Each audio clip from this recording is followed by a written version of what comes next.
So NBA 2K23, a year that started off with so much promise, but ended up being a year that may have killed off the MyTEAM hype for good.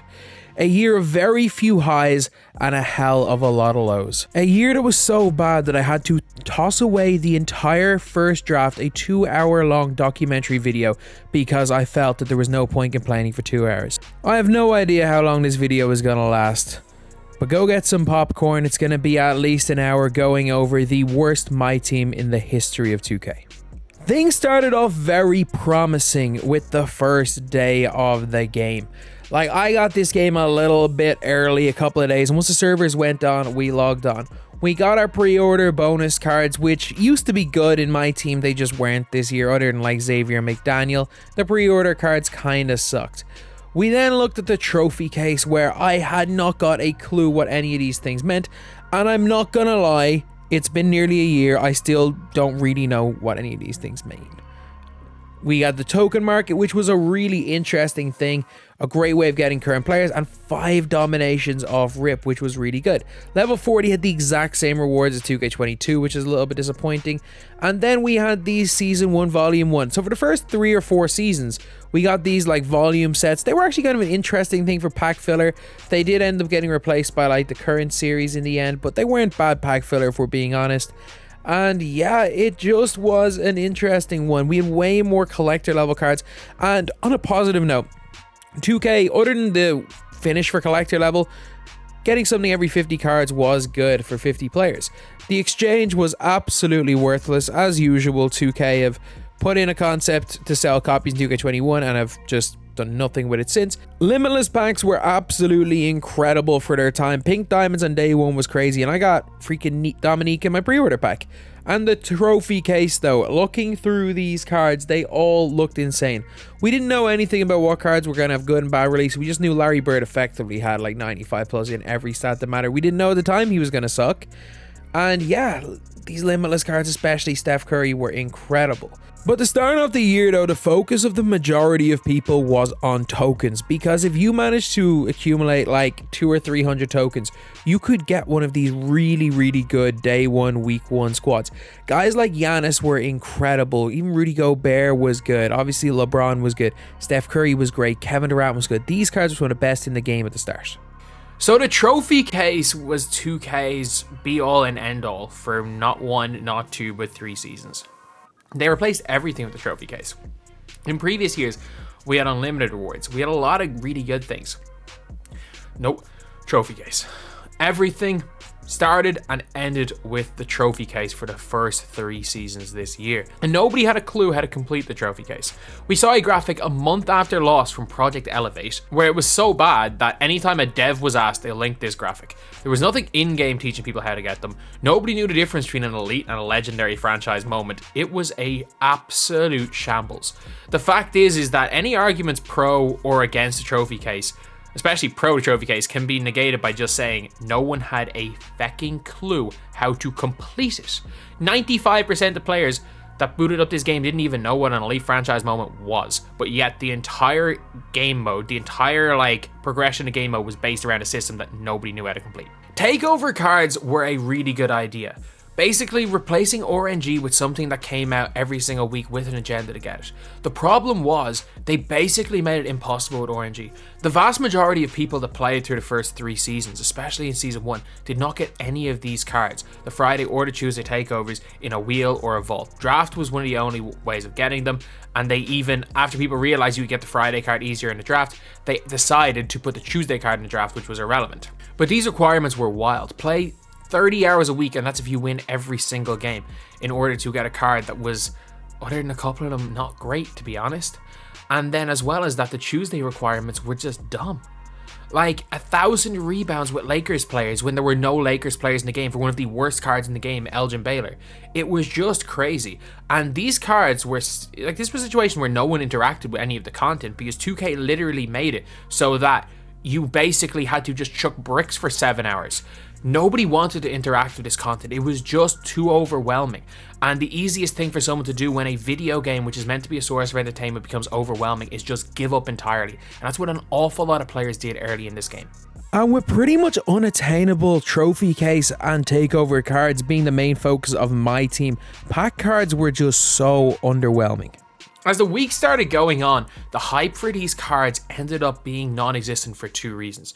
First reason is the trophy case itself. So these cards weren't as good as the guys in the trophy case. We were getting 96 overalls in trophy case, 95 overalls in packs, and the trophy case guys were just way too good. Westbrook, Worthy, these guys were just way better than anything that we were getting in packs. And there was also another reason, the MT sellers. Without contracts being in this game, the MT sellers ran supreme. They were able to accumulate MT at a rate that had been previously unheard of.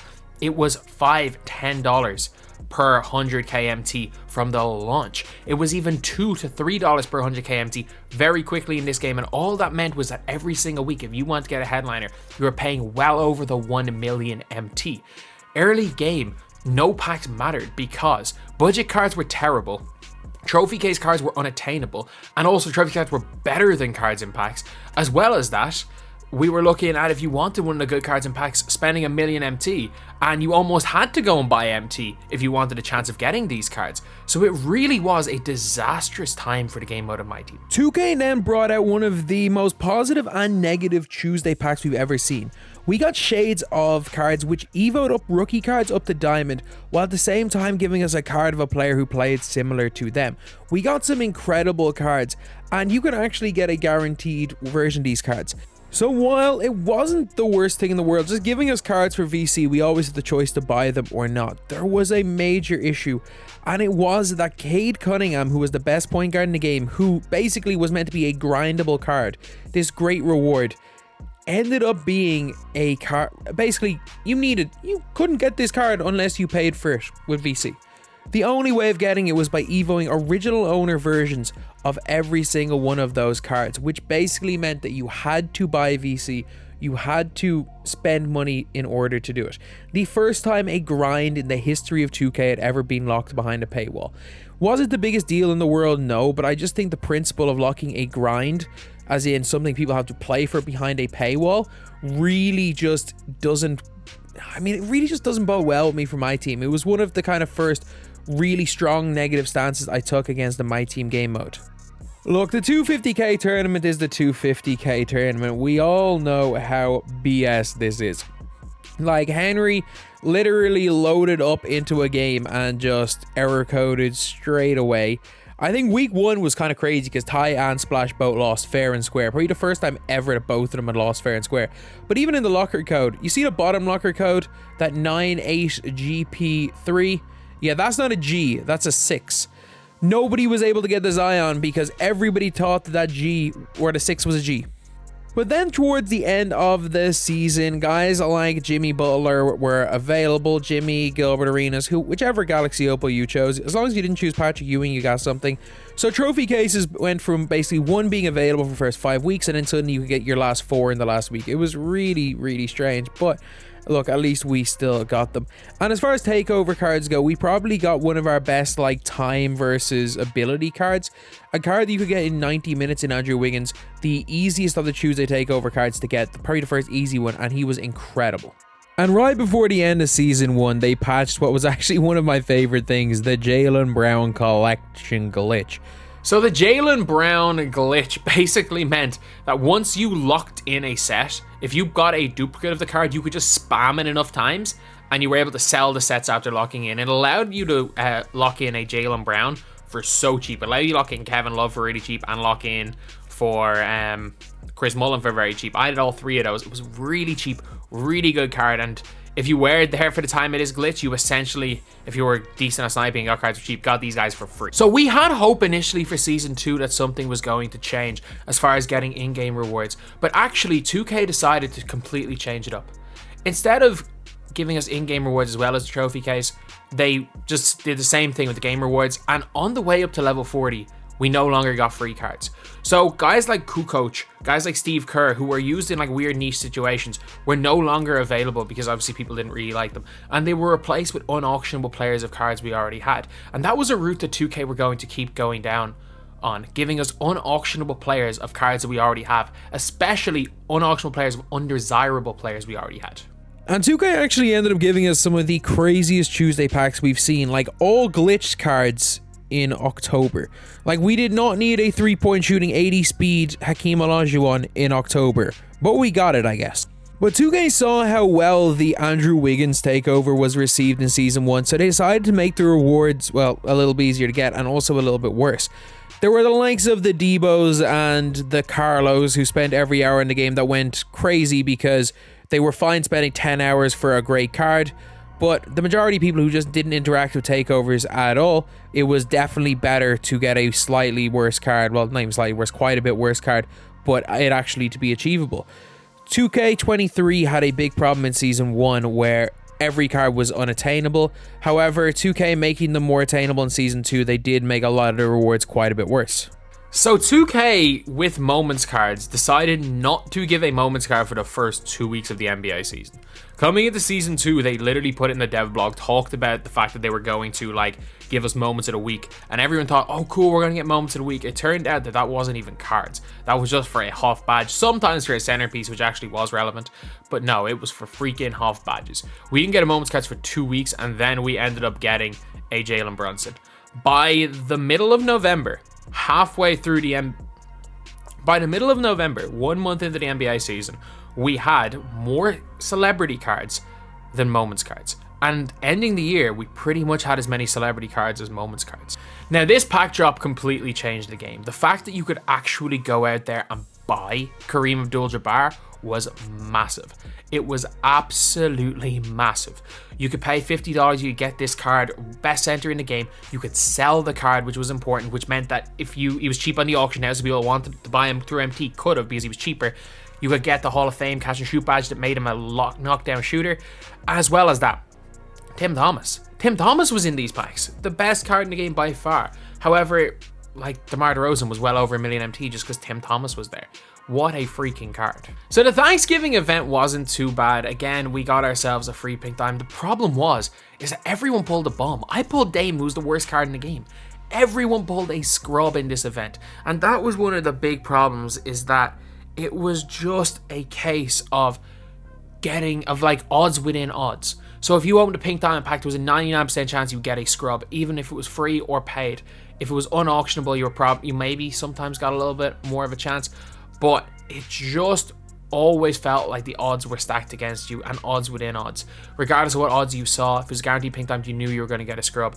And again, the Thanksgiving event should have been a big thing, but the fact that nobody got a competent card was a big letdown. So then we got the Paul George card, the first Galaxy Opal that was literally purchasable for $50. I liked it, man. I liked it. I'll never complain about being able to buy a card. And even later on in the year, the cards being unauctionable, I'm never going to complain about being able to buy a headliner. You're able to make your own choice. It's not gambling. If you don't think it's worth $50, then don't spend it. However, if you do think it's worth it, spend it. No gambling involved. And I thought 2K doing it twice in 3 weeks were going to set a precedent. They were going to do it a lot. However, we never really saw this again for another like 7 or 8 months. But one huge positive with Season 2 and Moments cards was Joel Embiid. Joel Embiid Pink Diamond was a top 10 center in the game. Not a particularly great card, but he was a very achievable Pink Diamond. Joel Embiid having a historic game. This was the third Moments card we'd gotten all year. So we had a severe lack of Moments cards, but people kind of accepted it because we got such a good one in Joel Embiid and kind of hoped that was the way 2K were going to go. Trust me, it was bad. So the Season 3 had the worst level 40 card in history, and it was so bad that they literally had to force one of their partner creators to go on a live stream to hype up this card.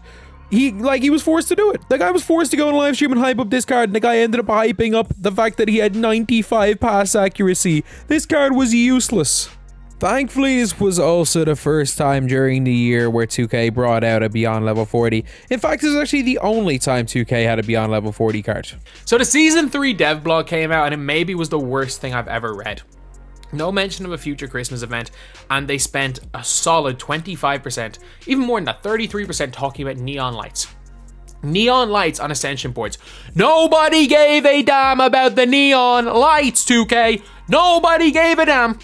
about the neon lights? Why did you write about the neon lights? We didn't want to see the neon lights. It was the most irrelevant thing ever. And the worst part about it is that the neon lights only showed up on the middle ascension board. They weren't on the first ascension board. They weren't on the last ascension board, the main one. They were on the middle ascension board, and that was it.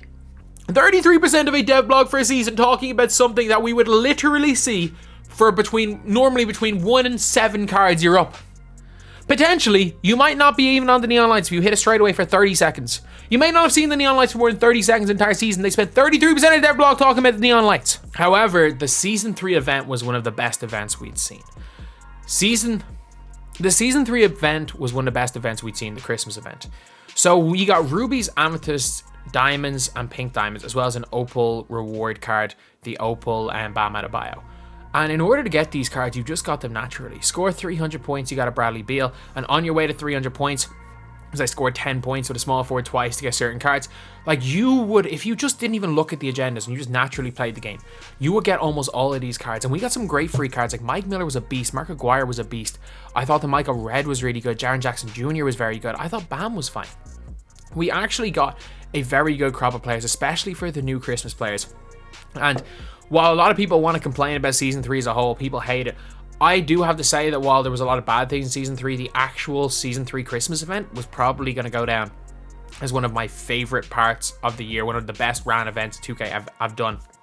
Other than what they did for the month of June, and I am including what they did for the month of June, I don't think they could have ran the Christmas events more perfectly than this. The Christmas code.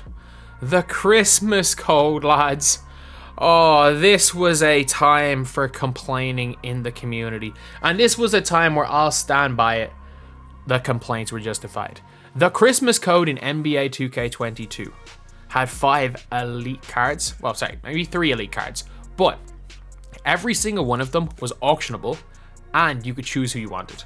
So even though there was 2 bad cards, it didn't matter because you could choose who you wanted. You could go through it, you could pick who you wanted, and you were pretty much guaranteed to get whoever the best player you wanted was. Like a lot of people took Larry Bird, like I did, who was a freaking beast that year. But in NBA 2K23, they not only changed it from an option pack to a ball drop, they changed it from auctionable to unauctionable. And in the packs, or in the like ball drops, and in the ball drops, you were effectively guaranteed, and I mean it, you were effectively guaranteed to get a scrub. Klay Thompson and Draymond Green were 2 of the worst pink diamonds in the game. In fact, I don't think either of them were better than certain Amethyst. Amethyst Cam Reddish came out 2 days beforehand. I think it was better than both Klay Thompson and Draymond Green. And almost everybody pulled one of those 2 guys. They were legitimate scrubs. And the problem isn't that it was a bad code. It was just so much worse compared to 2K22. And it really caused a divide in the community. There were people being like, 2K did it perfectly last year, how do you screw it up this year? And others were like, oh, just be happy.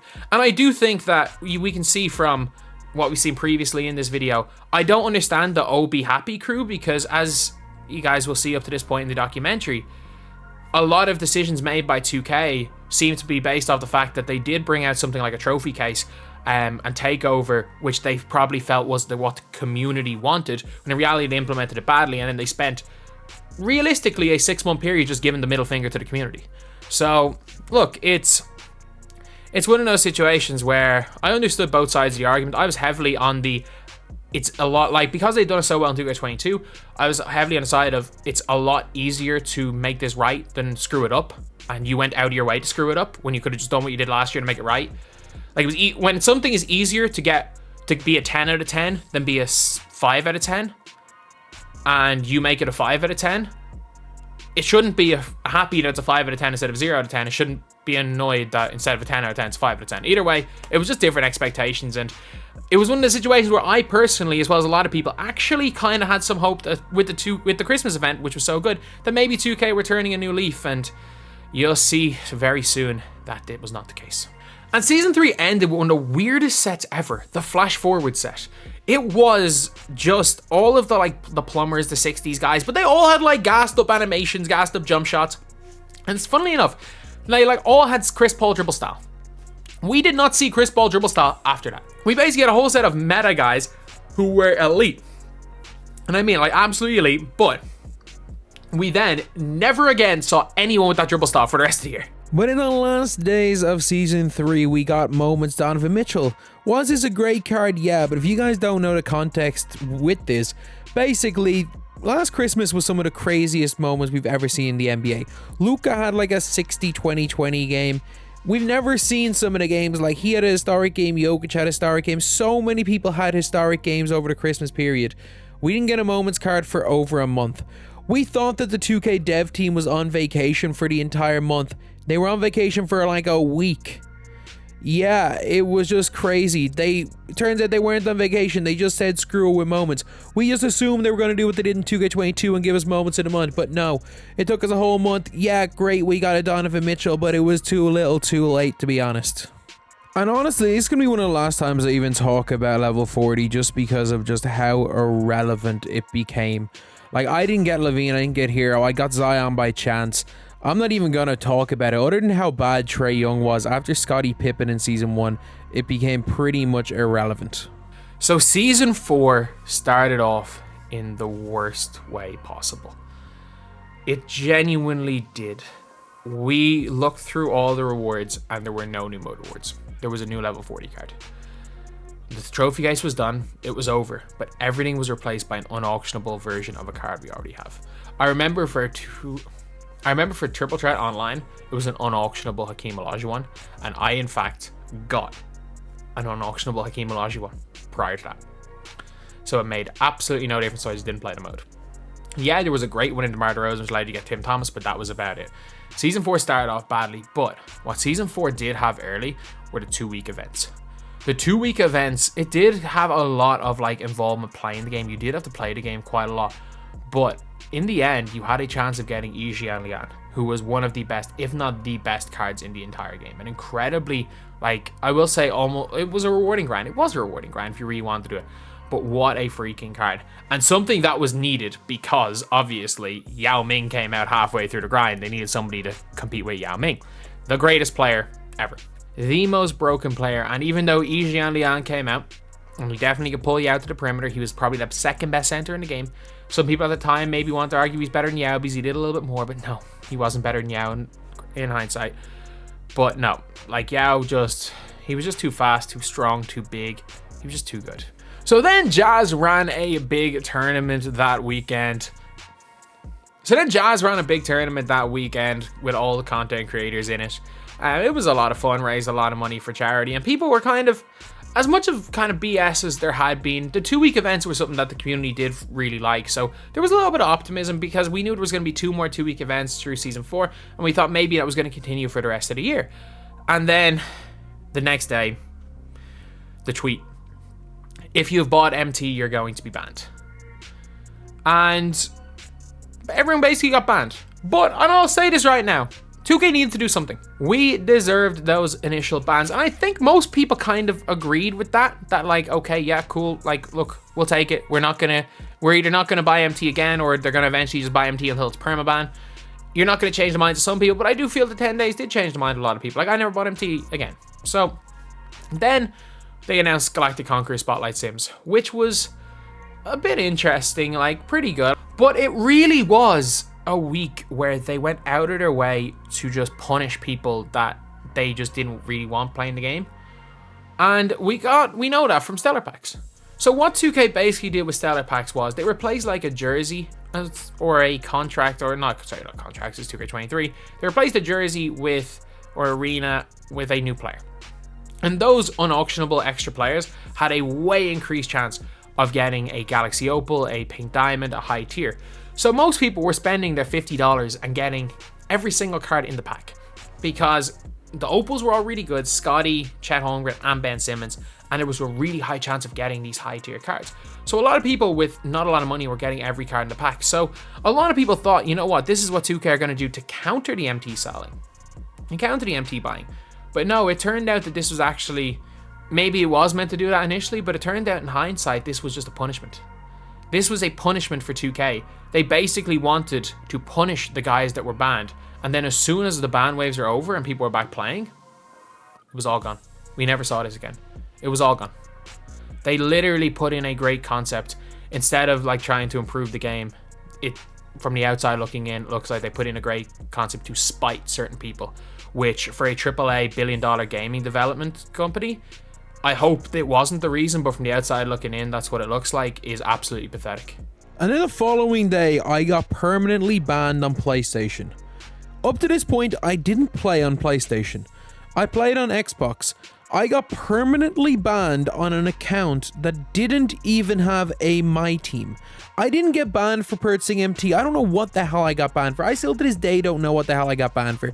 But basically what happened was I woke up on Saturday, all my accounts were banned, which was a bit of a weird one. Obviously Xbox justifiably because I purchased MT, but all my accounts got banned on my IP. And then I contacted 2K support. They unbanned one of my accounts. They told me they were permanent. They said, do you want to appeal? I said yes. They unbanned one of my accounts and then kept one of them banned. And then 10 minutes later, I get an email to say both of them were unbanned. And then about 2 hours later, I get banned again when I log on. Because I was unbanned and I got banned again. And then I emailed them and they said both of these accounts are unbanned. And I'm like, cool. Then I woke up the next morning and I was banned again. And then one of my accounts got unbanned. And then like 6 hours later, both of the accounts ended up being unbanned. Despite 2K support saying one of them was banned. I don't know. I just don't know what happened. Basically, I got unbanned and banned between two accounts like 6 times over the course of a weekend. And these were accounts that I didn't even use. The only one of these accounts even had a MyTEAM. One of them didn't even have a MyTEAM. I got permabanned for buying MyTEAM points on an account that didn't have a MyTEAM. Like, it was the weirdest thing ever. I don't know. I don't know what the hell was going on. And then, unfortunately, 2K ended up making the decision to ban every single person who had qualified that had bought MT from the 250k tournament. And not only that did they ban them on the account that they used, they banned them from even qualifying on other accounts. As in, they couldn't just say, you know what, okay, we screwed up, we lost our qualifying spot, let's play the last qualifier on a no money spent account or a brand new account. So 2K sacrificed their short-term money just to give the finger to the community. This meant that of the 56 players, I apologize, that had qualified up to that point, 54 of them were disqualified. Yes, 54 of 56 were disqualified, despite the COO of 2K telling Ty that if it was any more than 60% of players, that 2K wouldn't have disqualified them. They in fact disqualified 54 of 56. So either the COO lied to Ty or someone lied to the COO and said it was about 60%. But 2K disqualified 95% of qualifiers from this tournament. But on a positive, with all the best players in the world getting disqualified, Carlo221 became the people's champ on the Xbox side, one of the hardest working streamers, one of the best 2K streamers qualified. Definitely not one of the best players in the world. Heck, I popped the guy by 30 earlier on in the year. Ty Debo beat him by 109 points and Splash by over 100 points. By far from the best player in the world. Heck, if he's not locked, he's probably not a top 100,000 player in the world. Locked, I'll give him top couple of hundred. Either way, though, it didn't matter. We all got to see Carlo. The 250k tournament would have been seen as an absolute shambles had Carlo not ended up winning. But unfortunately, he didn't win the grand prize, but he still won 50k and got there on the big stage. We were all cheering for Carlo. As much as I don't like the fact that he just holds triangle, and as much as I genuinely think that if we played 10 times I'd win 6 of them, which is kind of crazy, I'm happy Carlo won 50 grand. No one deserved it more. And then we had the weirdest set ever, alternate reality. Like, we just got players in different jerseys and like the players all kind of sucked. It was just one of the weirdest sets ever. Like, I can kind of see why 2K were trying to do it, I guess. Like, I'm not going to complain. I actually think that, like, it was a kind of a bit outside the box idea. I just thought it was dumb at the time, and I still think it's dumb now, but fair play. Like, I'm not going to complain about them trying. It just, in hindsight, was very dumb. So what was the biggest moment of the NBA season last year? It was obviously LeBron breaking the all-time points record. Something that's never going to happen. It will never happen again, lads. No one's ever breaking that LeBron record. So 2K, what did they do? Did they put a LeBron James in packs to make some extra money? Did they put him for $50 and make a absolute ton of money? Did they make him the first 99 overall? Did they go and make him a free card you can evo up? Did they make him a challenge with the record breaker so you could get a LeBron James? Or did they give him out a Hall of Fame badge and the next day, instead of giving us LeBron, gave us a bunch of rappers? Sorry, not even rappers. They gave us a bunch of NFL players. Everyone wanted LeBron James and they fumbled it badly. They had so many options with LeBron. They could have put him in packs and made a bunch of money from that. They could have put him in the game for like $40, $50 as a guaranteed purchase, and I think almost everyone would have purchased this record breaker, history making LeBron James. They would have made probably millions, tens of millions of dollars from something like that. They could have done that. Or even if they wanted like to get people on their side and happy about the game, they could have put LeBron James out as free, and you could have even him up to like a pink time. We would have been happy. But no, they gave us NFL players as well. We got Dak Prescott when LeBron broke the record. We didn't get LeBron James. But at least All-Star Weekend started off being fun with Mr. Buckethead, 2K Buckets, making an exposed video on me while being on vacation and swimming in the sea, and I can't even explain the whole thing. Like, this one's kind of hard to believe if you weren't there. Basically, he brought out some firearms in another video and started threatening me, but like, it was just wild. Like, the Bucket Man saga was just absolutely wild. We then looked in a pack for the All-Star Saturday Night completion. Apparently, it was called the All-Star Saturday Night Winners. And yeah, we ended up getting some cards that literally weren't winners. So 2K decided not to give Jason Tatum an All-Star MVP card. First time in years we hadn't seen an All-Star MVP card. Because what I assumed was, oh, they have plans to give him a Dark Matter later in the year. They don't want to give him a Dark Matter. We literally did not get a Dark Matter Jason Tatum. We got the Invincible, we got the Endgame. We did not get a regular Dark Matter Jason Tatum all year. And of the 4 cards in this pack, 2 of them did not win. 2 of them did not win an All-Star Weekend on Saturday. Well, sorry, one of them was MVP of the rookie game of the Friday. It was called the All-Star Saturday Winners packs, and only 2 of them were All-Star Saturday winners. And one of them was Buddy Hield. Because 2K didn't want to give us another Dame Lillard, or they didn't want to give us a 99 Dame Lillard, 2K gave us a Buddy Hield card. Buddy Hield didn't win the 3-point contest. Buddy Hield got a card for being an All-Star Saturday Night winner for not winning the 3-point contest. This was pathetic from 2K. Season 5, we thought it was going to be really good because obviously they brought the rewards back. They brought mode rewards back. They brought cards back, something that we've been asking for. We were really excited. And then we realized, like 3 weeks into the season, that was all we're getting. Tuesday packs came back, I guess. And the new edition packs, they were like, oh, this is stuff from previous years, but like, it was not done properly. I don't know what the hell they were doing with that. It was just like half-assed thrown together, but at least we had Tuesday packs back. But for 3 weeks, we got no content other than Lil Durk. We then ended up getting Tracy McGrady, one of like 3 cards that I'm even going to talk about in this video. Tracy McGrady, Yao Ming, and there'll be a card from the end of June. One of the most relevant cards and one of the best cards longevity-wise in my team this year. Just incredible. The guy literally was an endgame card. They gave him a release and a base and an upper, as well as dribble sigs that, in my opinion, are better than the endgame cards right now. Just still one of the best shooting guards in this game to this day, and he came out the 25th of February.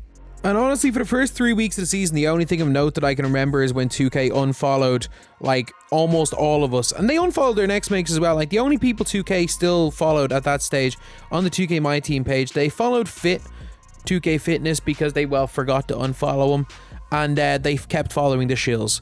The shills that they knew were never going to respond to this. And they posted the most BS tweet ever about Pau Gasol, knowing the backlash was going to be crazy. And he got ratioed into oblivion.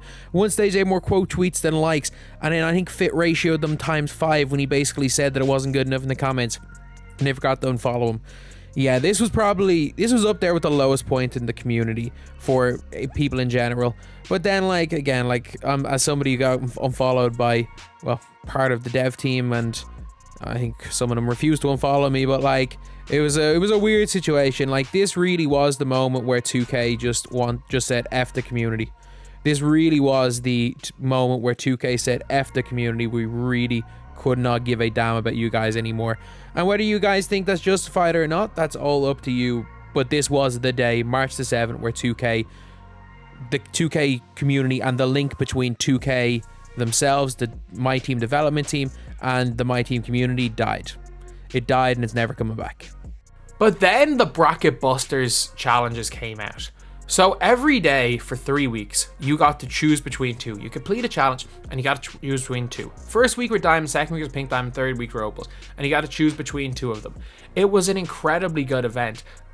And In the middle of that, we basically got a spotlight. We got a new domination. We got a free card for every single one we completed. A really good event. The Bracket Busters saved Season 5. What was a terrible, terrible season was saved by what was one of the better events. Not quite as good as the Christmas event, but was definitely up there. So coming into Season 6, it was a very interesting one because we'd seen in the graphic for the level 40s where it had been right since Season 1, where it was a picture of Candace Parker. So everyone thought we were going to be able to use WNBA players in the game. And some people were excited, some people were upset. I'm excited because it's just extra new players. Like, how different is it using a WNBA player than using a 99 speed taco fall with the fastest jump shot in the game? Look, I think you're more likely to see Brittany Griner dunking on somebody than you are to see taco fall sprinting down the court like he's Usain Bolt. But look, each to their own. But in the end, it was a WNBA coach. And they brought back the Heroes concept.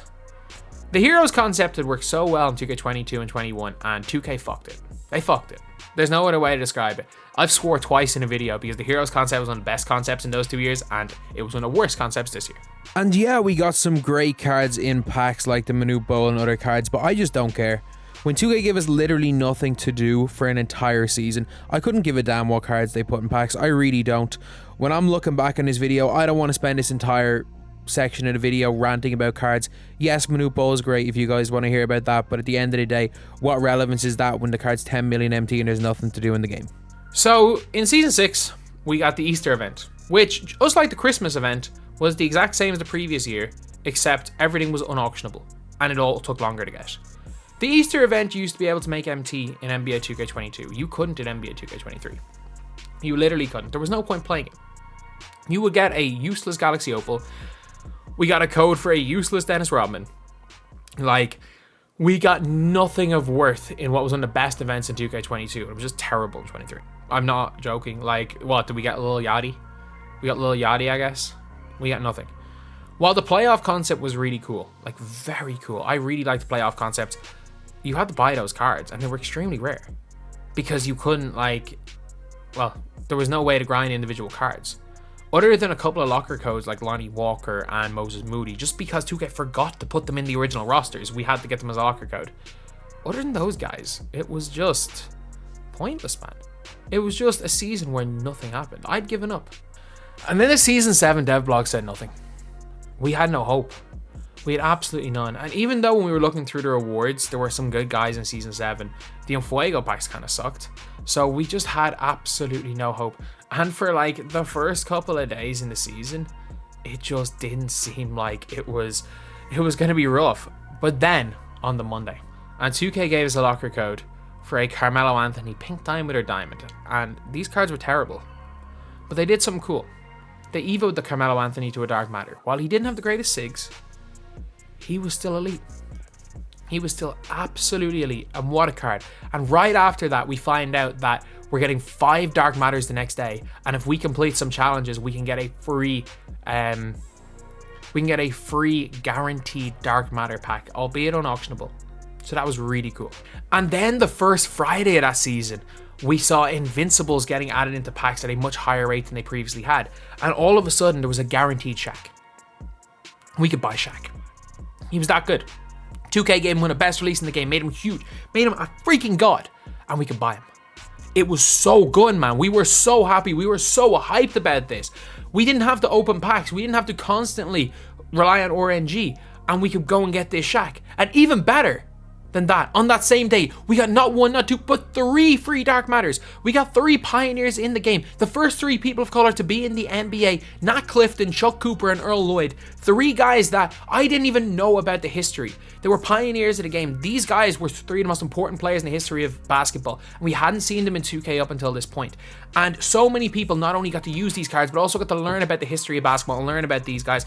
And it was one of the best weeks of 2K content we had ever seen up to that point. And then 2K followed that up by the next week, continuing to give us the free Dark Matter Rush pack, and then announcing the June event. Every day in June was going to be a free Dark Matter. And some of them were great, some of them were terrible. And that was fine. Some of them were great and terrible, that's what's going to happen. But the big thing was that every day we got a new one, including weekends. So if a card was terrible, it just meant the next day the card might be good. And while some of these were bad, we got great cards like Bob Nedelicki, we got Jet Terry, who was elite. I love David Thompson. We got ourselves Terry Cummings, who was good, and Jack Sikma was really good. And then we saw the first endgame, which was Kevin Durant. Everyone was kind of like, a little bit iffy with that one, you know, like, I don't quite think that Sadiq Bey upper is the greatest, but still, it was a pretty good card. Like, he was really good at everything else, even if people didn't like his shot. A week later, though, was Victor Wembanyama. The next packs were great, by the way. A lot of really good cards. It didn't matter because of Invincible Victor. You could spend $50 for Invincible Victor, and he's the best player in the game. And I still think he's the best player in the game. By far the best player in this game. And then we continued going all the way up until the end of Season 8 with these free cards, with Doug Christie being elite. And then 2K announced what the reward was. You could either get one of the two endgames already in the game, in Kevin Durant and Paolo Banchero, or you could get Bill Russell. And everyone lost their SH1T because Bill Russell was a power forward center, and Banchero sucked, and a lot of people already bought KD. Either way, I liked it. A lot of people complained. I really liked it though. And then Season 8. So Season 8 started off kind of interesting with Steph Curry. This was like the most love it or hate it card because, well, people either love this card and cooked with them if you're a park player, or if you're a new player, starting off with your level 1, using your favorite player in Steph Curry, you would shoot 0 for 100 from wide open threes with this guy. Well, that's literally the only interesting thing that happened in Season 8. So let me explain to you what Season 8 was. We basically had every endgame card with the exact same SIGs, copy paste. Not even like some of them last year had a few different SIGs. This year, every single one of my copy paste SIGs. Invincibles all have better. Every player got a release upgrade. Every single player had some sort of an updated release. Invincibles, regular card, Season 8, and we got nothing.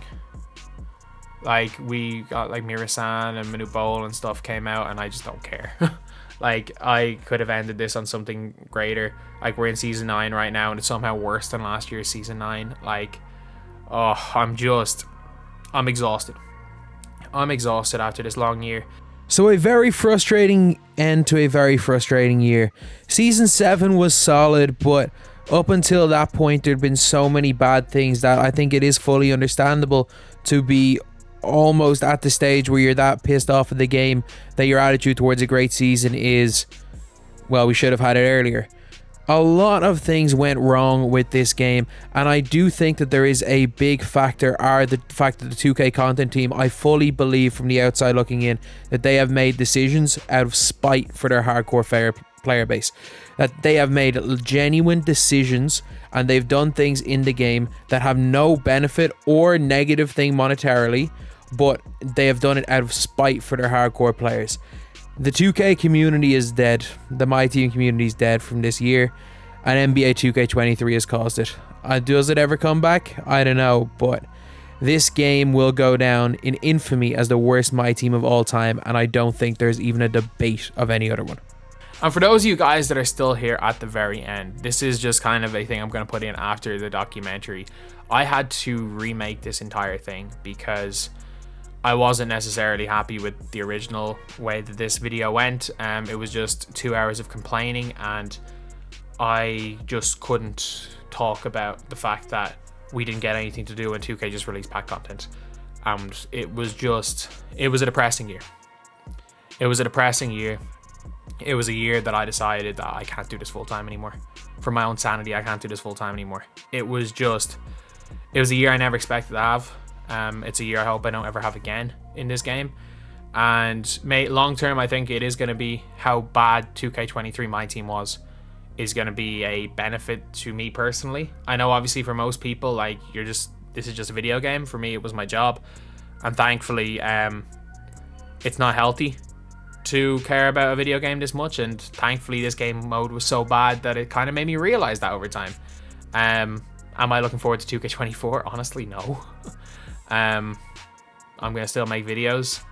I don't see this game mode really having too much of a future, and this could be the last documentary type video that I make. I normally look back on these with nostalgia goggles in a positive way. In 2K19, 20, and 21, especially 20 and 21, or 2K20, 21, 22, as much as I complained about those games, I always look back in the documentary fondly, and this year while making this video. I've hated it.